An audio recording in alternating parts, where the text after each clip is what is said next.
At a time of calls for accountability, when many of us are re-examining the way we live and work, what does it mean to decolonize giving? I'm Andrea Gunrant of the Canadian Women's Foundation. Welcome to All Right, Now What? A podcast from the Canadian Women's Foundation. We put an intersectional feminist lens on stories that make you wonder, why is this still happening? We explore systemic roots and strategies for change that will move us closer to the goal of gender justice. The work of the Canadian Women's Foundation and our partners takes place on traditional First Nations, Métis, and Inuit territories. We're grateful for the opportunity to meet and work on this land. However, we recognize that land acknowledgements are not enough. We need to pursue truth, reconciliation, decolonization, and allyship in an ongoing effort to make right with all our relations. In Decolonizing Wealth, Indigenous Wisdom to Heal Divides and Restore Balance, Edgar Villanueva says, what we can focus on with decolonization is stopping cycles of abuse and healing ourselves from trauma. He speaks to how finance, philanthropy, and the ways we do charity has been set up to uphold colonialism, systemic racism, and discriminatory outcomes. When it's left unquestioned, it can do more harm than good. Philanthropy, giving, and charity work is often seen as neutrally worthy. To ask questions about it can seem like an attack on something inherently good. People can get pretty antsy when you start to ask questions about things like racism, colonialism, and sexism in charitable organizations and giving circles. But the way charity and philanthropy are done in Canada has a long history behind it. There are structures and rules and practices in place, ways of thinking and acting that have led to troubling trends today. Among other things, these trends include very few philanthropic dollars in Canada going to Indigenous, Black, and other racialized communities doing things by and for their own communities. It connects to the reality that diverse women, girls, and two-spirit, trans, and non-binary people have barely benefited from philanthropic and charity dollars over the years. The very reason the Canadian Women's Foundation was started in the first place was because only about 2% of giving in Canada went to women. Like so many other ways of doing things, the way we do charity and philanthropy in Canada needs challenging and decolonizing too. It might beg for an entire overhaul.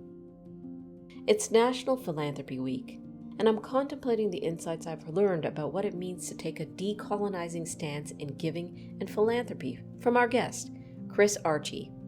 Kris is the Chief Executive Officer of the Circle on Philanthropy, and she joins us now. Wait. Well, hello. Thank you for inviting me to be in this conversation with you. My name is Kris Archie. I'm Secwepemc Degelmo from Zeskin. My home community is one of 17 communities that make up the Secwepemc Nation, which is located in what is currently called British Columbia, in the central interior of British Columbia. I am really fortunate to have an unbroken connection to my home community through my mother, and recognize that as a deep privilege. There are all kinds of reasons that Indigenous folks and other racialized and Black folks don't have that unbroken connection because of violence and colonization.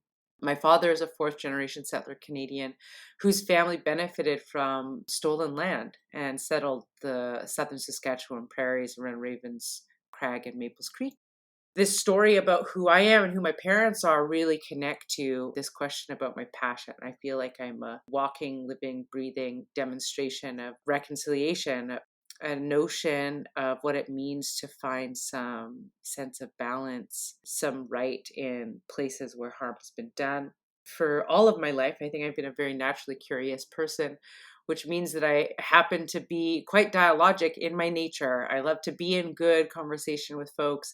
I believe that being in conversation about juicy questions that we can't answer by ourselves is actually such an important part of the process to create change in the world that we live in. And so ultimately, that connection for being alongside people connected to questions that I can't possibly answer by myself is really some of what I get to do with the Circle. The Circle on Philanthropy is a national member-based organization.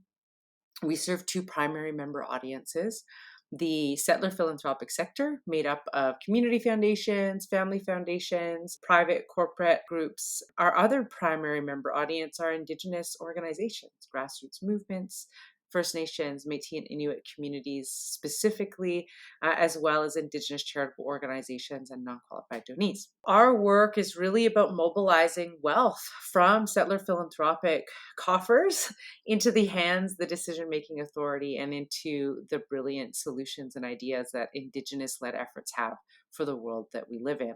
Our work is primarily focused on doing some really fantastic convening work to bring multiple audiences together for shared learning and to mobilize action, while also activating a range of research projects to mobilize knowledge for shifting behavior specific to practice and policy inside of settler philanthropic institutions. And another little thing that's not such a little thing, it's actually one of the things that brings me the most excitement, is we try and amplify the beautiful, ongoing demonstration of laws and teachings practices that Indigenous communities activate currently to demonstrate their long-standing ethical stewardship of resources and the redistribution of said resources. So we hope that by amplifying these beautiful practices and this wisdom could actually give the settler philanthropic sector a little bit more to think about in terms of what could be possible when you think about and do your philanthropy in relationship to people that you would be accountable to,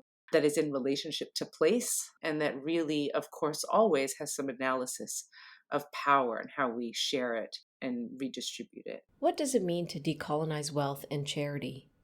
Why is this effort so essential to reconciliation and real change? For a long time, I felt like this was a big question that was too abstract and I didn't have an answer for it, and it was too difficult or complicated. And I've really been dismissing that notion, that initial resistance. I recognize, I think that initial resistance serves the status quo. It serves the dominant culture that tells us, oh, this is too hard. It can't possibly be done. We need more time. We need more understanding. We need more comprehensiveness. We need to do more research. We need some more, demonstration of proof that these organizations are worth investing in, et cetera, et cetera. So I've tried to take a bit of a frame that is very much informed by Bina Patel's wisdom about my labor is my joy, and that's an essential part of resistance, is like, how do I actually invite and bring joy into this consideration of what it means to do this work? How might I enter into, envision, and collaborate with people differently if I consider that this could be a joyful reclamation of the wisdom we already have at hand?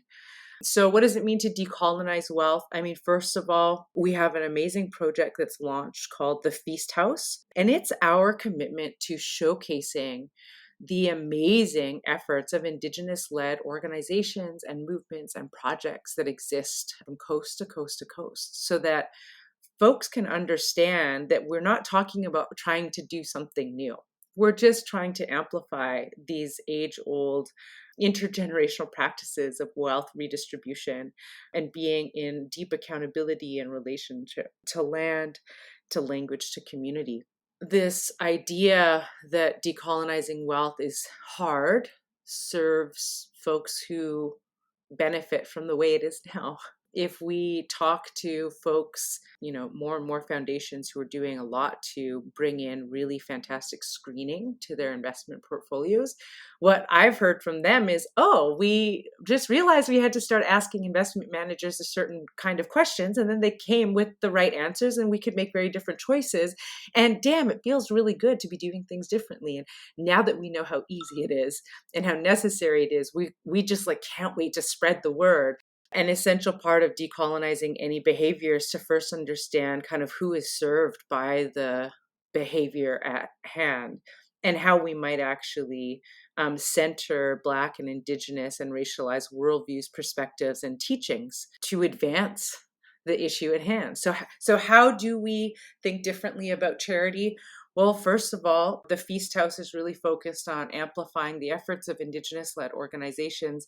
And rather than talk about some broad social issue that they're concerned with, we highlight and amplify the ways in which they are upholding and asserting their UN Declaration for the Rights of Indigenous Peoples. Indigenous peoples have a right to develop their own institutions, to create their own economies, to maintain connection to land, to culture, to medicine. We think that that's a more important focus of these organizations than to talk about the social inequities that they're trying to move against, because there's something more invitational, and there is also a very unique and a distinct relationship to rights that Indigenous peoples have in this country that we need to amplify, to recognize, and to ensure an increased knowledge and awareness of. Do I think that Indigenous folks who are acting in response to a desire or a need that their community has in relationship to community and to land and to culture and language,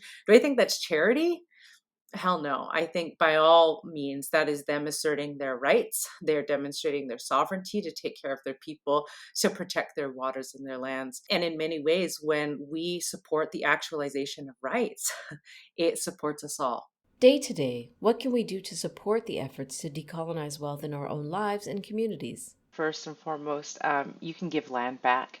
If you are a homeowner, or if you stand to inherit real estate or land, consider how it is that you identify the origin of the wealth that purchased that land and give compensation and land back for that benefit that you've received. Additionally, you can give money freely, directly, abundantly to local communities where you live, where you work, where you and your family spend time. There are a few organizations that we could also recommend that encourage people to pay your rent, which is similar to a property tax assessment. They invite folks to give a contribution monthly or annually, which goes to support Indigenous organizations and our communities in their kind of general health and well-being. There are lots of reasons why folks will bristle at the idea of like just land, just cash, and fair enough. I think it's important to think about why we have that sensation. It's like, well, but I feel really deeply connected to the land.